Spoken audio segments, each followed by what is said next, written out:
तो ये स्थगित करना पड़ा सदन की कार्यवाही को एक बार फिर। अब समझिए कि विपक्ष किसी भी तरीके से सदन में उन प्रश्नों को लेकर सामने आना चाहता है जिसकी गांठ उसने पहले तय कर रखी है। लेकिन सबसे बड़ा सवाल ये है कि सरकार की मंशा है कि सुचारू तरीके से सदन चले। सभापति ने कई बार अपील की और एक बार फिर सदन की कार्यवाही को अगर स्थगित करना पड़ रहा है तो इसका मतलब ये जानिए कि पूर्व निर्धारित ये चीज़ें हो रही हैं। और सबसे बड़ी बात, ये कोई पहली बार नहीं है, इससे पहले भी कई बार कई मानसून सत्रों को हमने दिखा है, कवर किया है। उसमें भी कुछ चीज़ें ऐसी होती हैं कि अपनी बातों को मनवाने के लिए विपक्ष जिस तरीके से आक्रामक रवैया अपनाता है तो कहीं ना कहीं इसमें जनता के भले की बात नहीं होती। तो इस बार भी वही हो रहा है, कुछ वैसी ही चीज़ रिपीट हो रही है। और ऐसे में सदन की कार्यवाही का सुचारू तरीके से नहीं चलना पैसों की बर्बादी है, समय की बर्बादी है, जनता के प्रश्नों को उठाने का जो समय निर्धारित था उसकी बर्बादी है। तो कुल मिलाकर यहाँ पर विपक्ष की मंशा स्पष्ट है। विपक्ष जो कह रहा है, क्योंकि सदन के बाहर जब अखिलेश आते हैं, पप्पू यादव आते हैं तो सिर्फ चढ़ावे की बात करते हैं, चंदा चोरी की बात करते हैं, इसके अलावा उनके पास कोई मुद्दा नहीं होता। ऐसे में सरकार उन मुद्दों को, उन तथ्यों को लेकर सामने आना चाहती है जिसका एक पॉजिटिव इम्पैक्ट पड़े, जो पब्लिक डोमेन में इस तरीके से जाए कि सरकार उनके लिए कर रही है, उनके प्रश्नों को उठा रही है और जो प्रश्न उठाए जा रहे हैं, जो समस्याएं हैं, उनका निराकरण हो रहा है। और मानसून सत्र हो या फिर कोई भी सत्र हो, इसमें ऐसी ही बातें होती हैं। सवाल इस बात को लेकर है कि समय की बर्बादी और जो आकलन है। और अनामिका इस वक्त हमारे साथ बनी हुई है। अनामिका, देखिए, संसद के समय की बर्बादी, क्योंकि सभी को पता है कि संसद परंपराओं से चलती है, कार्यसूची जारी की जाती है, बाकायदे बताया जाता है कि सरकार क्या कुछ करना चाहती है, कौन कौन से बिल लाने वाली है, कौन कौन से बिल के लिए क्या क्या समय दिया गया है। लेकिन निराशा तब होती है कि जब विपक्ष बिना किसी प्लानिंग के, बिना किसी नोटिस दिए हुए उन मुद्दों को लेकर के आता है, चर्चा की मांग करता है जो सूची में होते ही नहीं है। और इसी वजह से जो संसद है, हंगामे की बेट चढ़ती है और ऐसे हालात होते हैं कि जब जनता के जो मुद्दे हैं वो पीछे रह जाते हैं। इस बीच कंगना रनावत ने क्या कुछ कहा है सदन की कार्यवाही को लेकर, विपक्ष के हंगामे को लेकर, सुनवाते हैं आपको। नहीं चलाना चाहे नारेबाजी। हम लोग चाहते हैं कि सत्र चले और जो है ये अपने प्रश्न जो है वहाँ रखे, लेकिन अगर हुड़दंग करेंगे और वहाँ पे उत्पात मचाएंगे, देखिए ये सब धीरे धीरे जो है भारतीय जनता पार्टी और जो सनातन संस्कृति है उसकी ही शरण में आएंगे। और उसकी, क्योंकि ये हमारी अपनी संस्कृति है और ये जो बाकी है ये सब दुनिया से बोरो की हुई है। हम लोग चाहते हैं कि सत्र चले और जो है ये अपने प्रश्न जो है वहाँ रखे, लेकिन अगर हुड़दंग करेंगे और वहाँ पे उत्पात मचाएंगे, देखिए ये सब धीरे धीरे जो है भारतीय जनता पार्टी और जो सनातन संस्कृति है उसकी ही शरण में आएंगे। और उसकी, क्योंकि ये हमारी अपनी संस्कृति है और ये जो बाकी है ये सब दुनिया से बोरो की हुई है। तो कुल मिलाकर युवाओं को ध्यान में रखते हुए सरकार कई नीतियां बनाती है। और प्रधानमंत्री जब सदन के पटल से बोलना उन्होंने शुरू किया तो उन्होंने उन युवाओं के बारे में बोला जो प्रेरणा के स्रोत बनते जा रहे हैं और युवाओं के लिए, अगली पीढ़ी के लिए, और कहां तक इनकी दूरी तय होगी, ये सब कुछ प्रधानमंत्री ने आज सदन के पटल पर रखा। क्या कुछ कहा, सुनते हैं। भारत के युवाओं ने अंतरिक्ष में नई उड़ान भरी है, बहुत बड़ी सफलता है। और ये जो स्काईरूट स्टार्टअप है उसमें जो नौजवान काम कर रहे हैं, मुझे बताया गया उनकी पूरी टीम की जो एवरेज एज है वो सिर्फ 28 साल है। ऐसे नौजवानों ने ये काम करके दिखाया है। मैं किसी 56 साल के नौजवान की बात नहीं कर रहा हूं, मैं देश के ये स्टार्टअप ने 28 के एवरेज वाले नौजवानों ने अंतरिक्ष में भारत का झंडा गाड़ दिया है। तो सुना आपने किस तरीके से प्रधानमंत्री मोदी की ओर से उन युवाओं की तारीफ की गई जो दूसरों के लिए मिसाल बन गए। तो वहीं आड़े हाथों उन्होंने राहुल गांधी को भी लिया और उनकी उम्र को भी लेकर कटाक्ष किया। सीधे रुख करेंगे सहयोगी विवेक का। विवेक, ये हर बार की कहानी है, ये हर बार के सत्र की कहानी है जब विपक्ष की ओर से उन मुद्दों को लेकर उठाया जाता है जिन मुद्दों की जानकारी पहले नहीं दी जाती है, लेकिन मांग उनकी ओर से ये की जाती है कि पहले इसी मुद्दे पर चर्चा करिए, बाद में सदन की कार्यवाही होगी। इसी वजह से हर बार मानसून सत्र की बात कर ले या हम इसके पहले के विशेष सत्र की बात कर लें, इसके पहले के सत्र की बात कर लें, हर बार विपक्ष का हंगामा और जनता के पैसों की बर्बादी ये हर सत्र की कहानी बन चुकी है। बिल्कुल अनामिका, इसका एक दूसरा पहलू समझिए, दूसरा एंगल है डर। डर इस बात को लेकर है कि अपना अस्तित्व कैसे बचेगा। आगे आना है इलेक्शन, उत्तर प्रदेश में चुनाव होने हैं और ऐसे में अखिलेश एंड पार्टी जो भी विपक्षी इंडी गठबंधन है, पहली जो चुनौती है वो है उनके बीच एकजुटता की, जो कहीं ना कहीं वहां बिखराव दिखता है। दूसरी चीज यहां पर यह है कि अखिलेश जो भी बयान दे रहे हैं वो अपने परिप्रेक्ष्य में दे रहे हैं ज्यादा, क्योंकि अभी उन्हें युवाओं की चिंता नहीं है। उन्हें अब राम याद आ रहे हैं, राम से जुड़ा हुआ हर वो मुद्दा याद आ रहा है।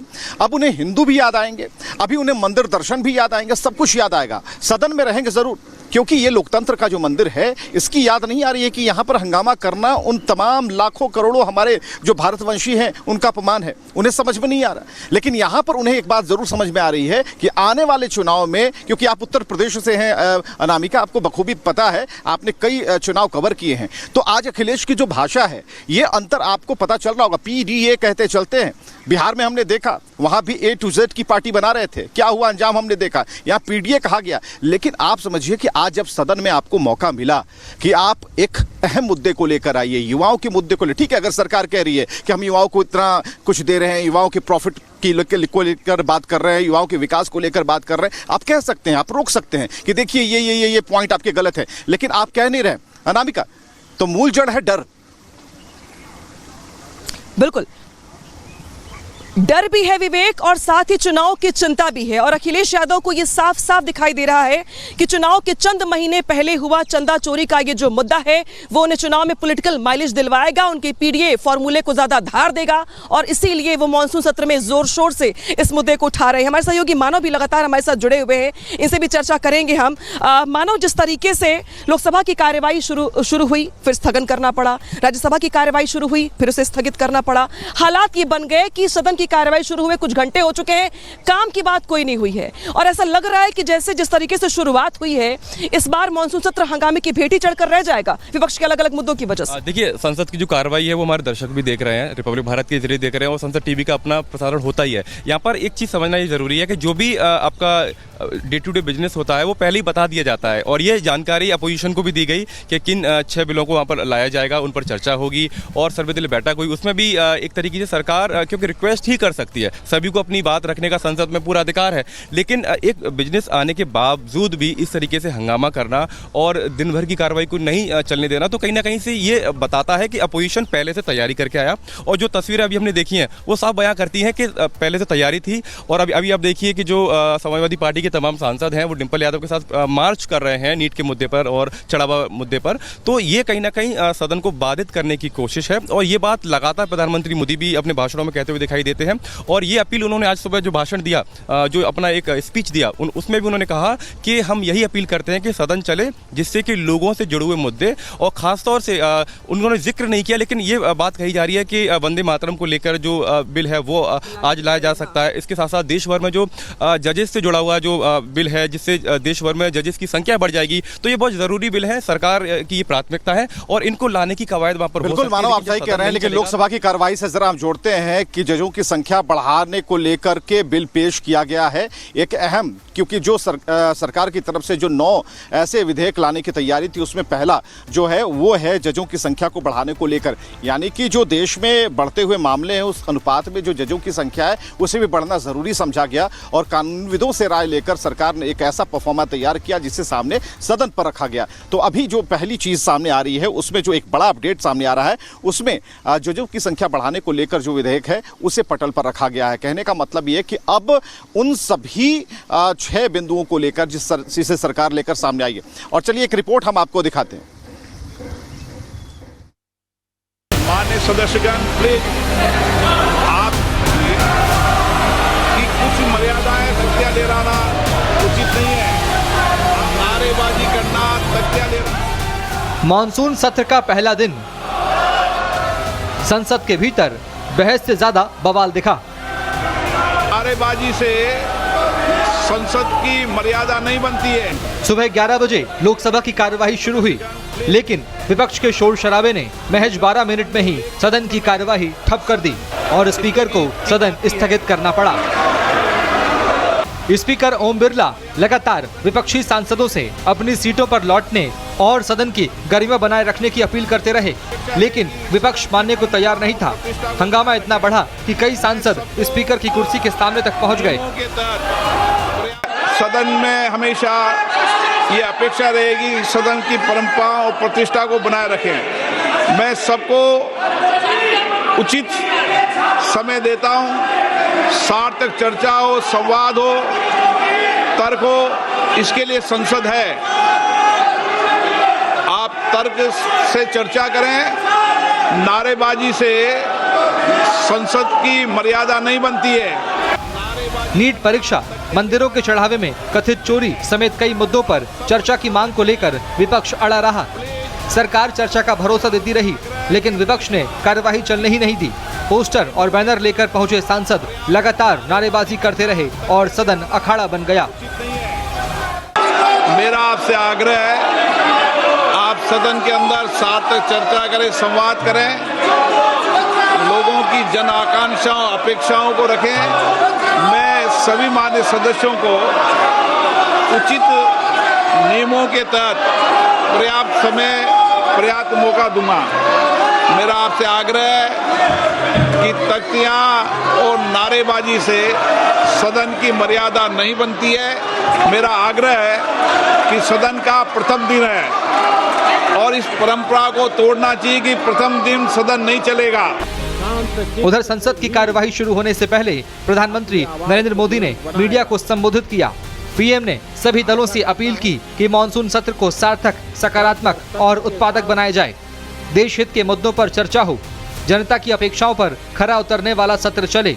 लेकिन विपक्ष ने पहले ही दिन टकराव का रास्ता चुन लिया। बने रहिए, अपेक्षा तो करते हैं ना हम।